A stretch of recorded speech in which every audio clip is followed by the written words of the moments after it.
नमस्कार। RJ रोहिका Sharma channel में आप सभी का स्वागत है। आज की हमारी कहानी का नाम है जैसे उनके दिन फिरे, जिसके लेखक हैं हरिशंकर परसाई जी। कहानी को शुरू करने से पहले मैं आपसे फिर से निवेदन करना चाहूंगी कि कृपया हमारे चैनल को सब्सक्राइब करें, लाइक करें, शेयर करें। शायद हो सकता है कि आपके एक लाइक, सब्सक्राइब और शेयर से हमारी ज़िंदगी पलट जाए। हमें भी अपनी ज़िंदगी पलटने का एक चांस दीजिए और कहानी का आनंद उठाइए। तो चलिए कहानी शुरू करते हैं बिना किसी देरी के। एक था राजा। राजा के 4 लड़के थे। रानियां तो अनेक थी। महल में एक पिंजरा पोल ही खुला था। वह बड़ी रानी ने बाकी रानियों के पुत्रों को जहर देकर मार डाला और इस बात से राजा साहब बहुत प्रसन्न हुए थे। अब आप सोच रहे होंगे कि वो खुश क्यों हुए, क्योंकि उन्हीं की रानियों के सारे बच्चे मर गए।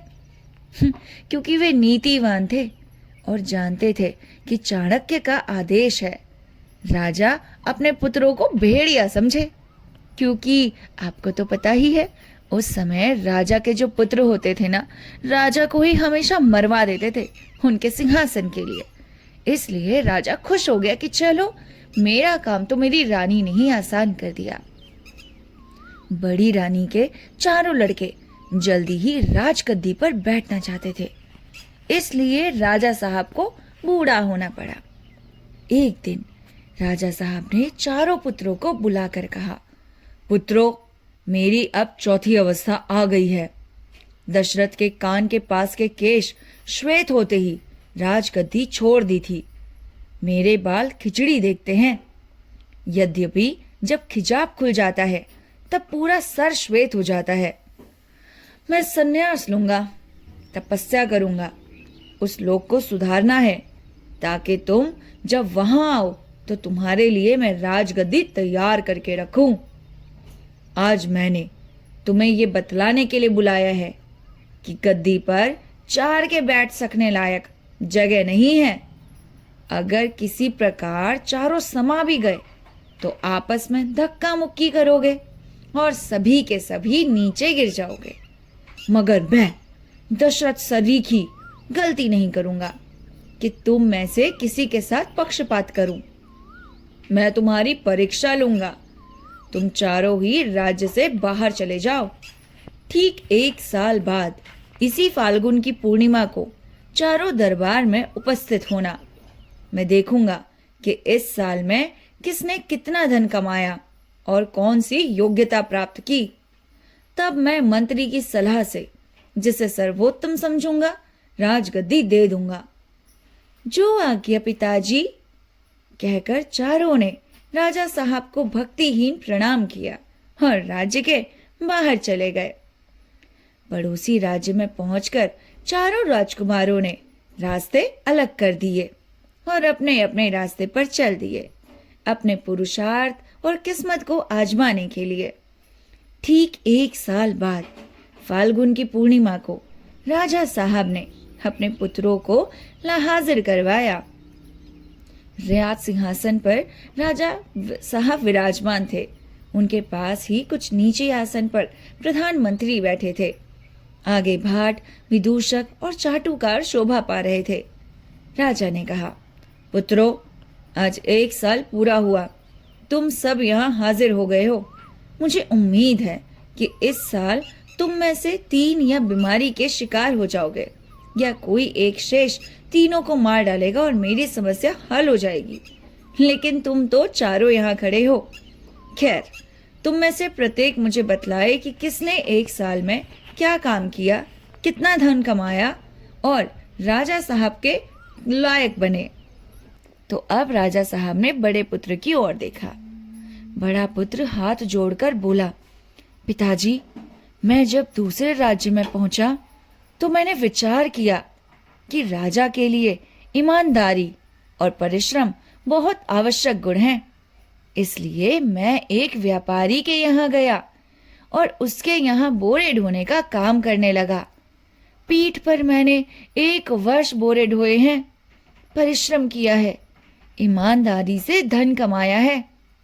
मजदूरी से बचाई हुई ये 100 स्वर्ण मुद्राएं ही मेरे पास है।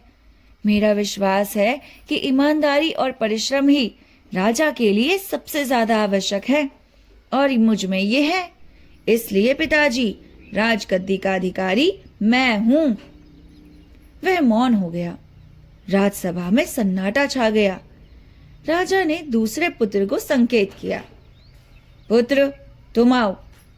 वह बोला, पिताजी, मैंने राज्य से निकलने पर सोचा कि मैं तो एक राजकुमार हूं, क्षत्रिय हूं। क्षत्रिय बाहुबल पर भरोसा करते हैं।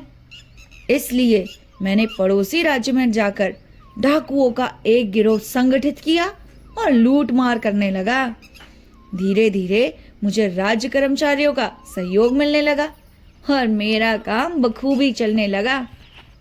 बड़े भाई जिसके यहाँ काम करते थे, उसके यहाँ भी मैंने 2 बार डाका डाला है। इस साल एक कमाई में मैंने 5 लाख स्वर्ण मुद्राएं मेरे पास हैं पिताजी। मेरा विश्वास है कि राजा को साहसी और लुटेरा होना चाहिए, तभी तो वह राज्य का विस्तार कर पाएगा। ये दोनों गुण तो पिताजी सिर्फ मुझ में हैं, इसलिए मुझे लगता है राजगद्दी का अधिकारी मैं हूं। 5 लाख सुनते ही दरबारियों की आंखें फटी सी रह गई। सब बोलने लगे, 5 लाख, 5 लाख, 5 लाख, इतना कैसे जमा कर लिया? राजा के संकेत पर तीसरा राजकुमार बोला, देव, मैंने उस राज्य में जाकर व्यापार किया। राजधानी से मेरी बहुत बड़ी दुकान थी। मैं घी में मूंगफली का तेल और शक्कर में रेत मिलाकर बेचता था। मैंने राजा से लेकर मजदूर तक को साल भर घी शक्कर खिलाया है। राज कर्मचारी मुझे पकड़ते नहीं थे, क्योंकि उन सबको मैं मुनाफे में से हिस्सा दिया करता था। एक बार स्वयं राजा ने मुझसे पूछा कि शक्कर में ये रेत सरीखी क्या मिली रहती है? मैंने उत्तर दिया, करुणा निधान, ये विशेष प्रकार की उच्च कोटों की खदानों से प्राप्त शक्कर है, जो केवल राजा महाराजाओं के लिए विदेश से मंगाता हूँ। राजा ये सुनकर बहुत खुश हुए। बड़े भाई जिस सेठ के यहाँ बोरा ढोते थे, वह मेरा ही मिलावटी माल खाता था, और मंझले लुटेरे भाई को भी मूंगफली का तिल मिला घेल और रेत मिली शक्कर मैंने खिलाई है। मेरा विश्वास है कि राजा को बेईमान और धूर्त होना चाहिए, तभी तो उसका राजटाग टिक सकता है। सीधे राजा को कोई एक दिन भी नहीं रहने देगा। पिताजी, मुझ में राजा के योग्य दोनों गुण हैं, इसलिए गद्दी का अधिकारी सिर्फ और सिर्फ मैं हूं। मेरी 1 वर्ष की कवाई सुनकर सबके कान खड़े हो जाएंगे। आपको क्या लगता है, बड़े भाई ने 5 लाख स्वर्ण मुद्राएं रखी हैं, तो मेरे पास कितनी होंगी? बिना लुटाई के 10 लाख स्वर्ण मुद्राएं हैं मेरे पास।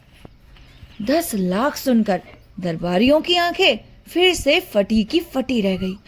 10 लाख! अरे इन्होंने ऐसा क्या कर दिया? बड़े ही दोगले लोग हैं, बड़े बेकार हैं यार, ये लोग तो बड़े ही चालबाज हैं। अगर ये राजा बन गया तो जिंदगी खराब हो जाएगी। राजा ने तब सबसे छोटे कुमार की ओर देखा। बेटा, तुम इधर आओ। छोटे कुमार की वेशभूषा और भाव भंगिमा तीनों से बिल्कुल अलग थी। वह शरीर पर अत्यंत सादे और मोटे कपड़े पहने था।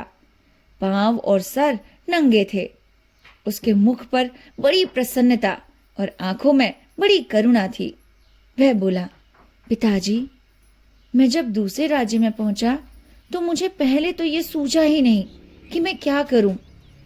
कई दिनों तक भूखा प्यासा भटकता रहा।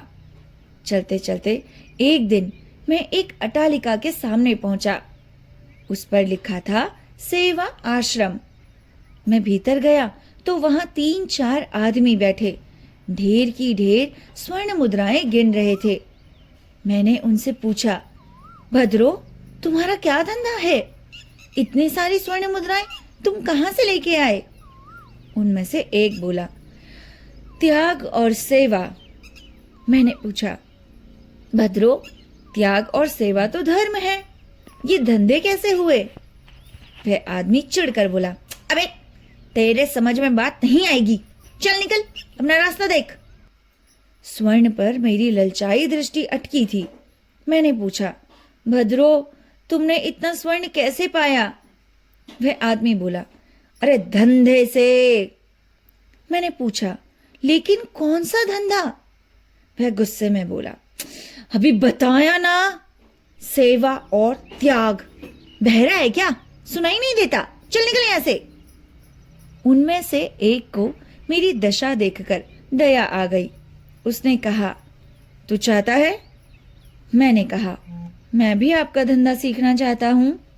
आप मुझे सिखाएंगे? मैं भी स्वर्ण कमाना चाहता हूं। मुझे भी अपनी रोजमर्रा चलानी है। कई दिनों से खाना नहीं खाया, भूखा हूं। को ना तो कोई काम देता है, ना ही मुझे कोई काम आता है। ठीक है, उस दयालु आदमी ने कहा, तो तू हमारे विद्यालय में भर्ती होना चाहेगा? हम 1 सप्ताह में तुझे सेवा और त्याग के धंधे में पारंगत करेंगे। शुल्क नहीं लिया जाएगा, पर जब तेरा धंधा चल पड़े तो श्रद्धानुसार गुरु दक्षिणा दे देना। पिताजी, मैं सेवा आश्रम से शिक्षा प्राप्त करने लगा। मैं वहां राजसी ठाट से रहता, सुंदर से वस्त्र पहनता, स्वादिष्ट भोजन करता, सुंदरिया पंखा जलती, सेवक एक हाथ जोड़े सामने खड़े रहते। अंतिम दिन मुझे आश्रम के प्रधान ने बुलाया और कहा, वत्स, तू सब कलाएं सीख गया। भगवान का नाम लेकर अब तू अपना कार्य यानी कि धंधा शुरू कर दे।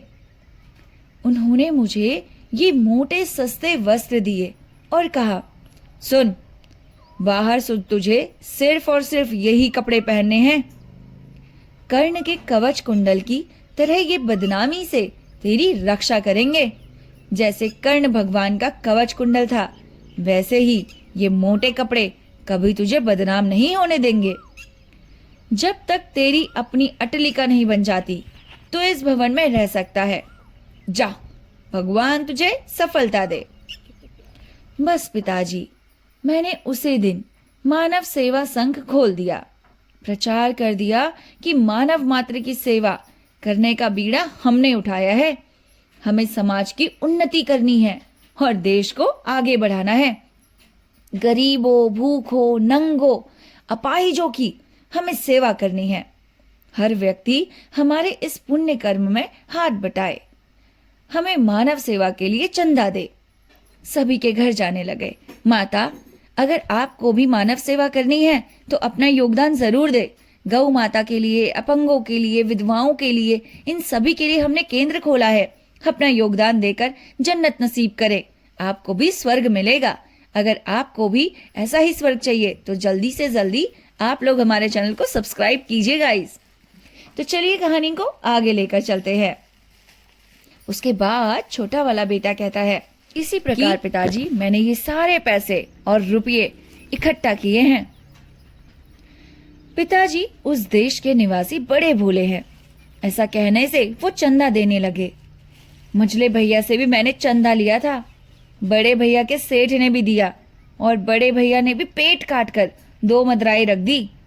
लुटेरे भाई ने भी मेरे चेलों के 1 सहस्त्र मुद्राएं दी थी, क्योंकि एक बार राजा के सैनिक जब उसे पकड़ने आए तो उसे आश्रम में मेरे चेलों ने छिपा लिया। पिताजी, राज्य का आधार धन है। राजा को प्रजा से धन वसूल करने की विद्या आनी चाहिए। प्रजा से प्रसन्नतापूर्वक धन खींच लेना राजा का आवश्यक गुण है। उसे बिना नश्तर लगाए खून निकालने आना चाहिए। मुझ में ये गुण है, इसलिए मैं ही राजगद्दी का अधिकारी हूँ। मैंने इस 1 साल में चंदे से 20 लाख स्वर्ण मुद्राएं कमाई हैं, जो कि मेरे पास हैं। 20 लाख सुनते ही दरबारियों की आंखें इतनी फटी कि उनके किनारों से खून टपकने लगा। तब राजा ने मंत्री से पूछा, मंत्रीवर, आपकी क्या राय है? चारों में से कौन राजकुमार राजा होने योग्य है? मंत्रीवर बोले, महाराज, इसे सारी राजसभा समझती है कि सबसे छोटा राजकुमार ही सबसे योग्य है। उसने 1 साल में 20 लाख मुद्राएं इकट्ठा की हैं। उसमें अपने गुणों के सिवा शेष तीनों कुमारों के गुण भी हैं। बड़े जैसा परिश्रम उसके पास है। दूसरे कुमार के समान वह साहसी और लुटेरा भी है। तीसरे के समान बेईमान और धूर्त भी है। अतएव उसे ही राजगद्दी दी जाए। मंत्री की बात सुनकर राजसभा ने तालियां बजाई। ये हमारा राजा मिल गया। दूसरे दिन छोटे राजकुमार का राज्याभिषेक हो गया। तीसरे दिन पड़ोसी राज्य की गुणवती राजकन्या से उसका विवाह भी हो गया। चौथे दिन मुनि की दया से उसे पुत्र रत्न प्राप्त हुआ और वह सुख से राज करने लगा।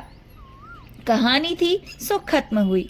जैसे उनके दिन फिरे वैसे सबके दिन फिरेंगे। और ये कहानी खत्म हुई इसी नोट के साथ। अब दिन फिरने से याद आया कि हमारे दिन फिरने का भी समय आ गया है गाइस। आप लोग अगर हमें अपना प्यार दिखाएं। और ये कहानी यहीं पर ही समाप्त हो गई। आप लोगों को इस कहानी का अंत कैसा लगा हमें कमेंट करके ज़रूर बताइएगा। एक और बार मैं आपसे निवेदन कर रही हूँ, कृपया करके हमारे चैनल को सब्सक्राइब ज़रूर कीजिएगा, क्योंकि आपका एक सब्सक्राइब हमारे लिए बहुत महत्व रखता है। धन्यवाद।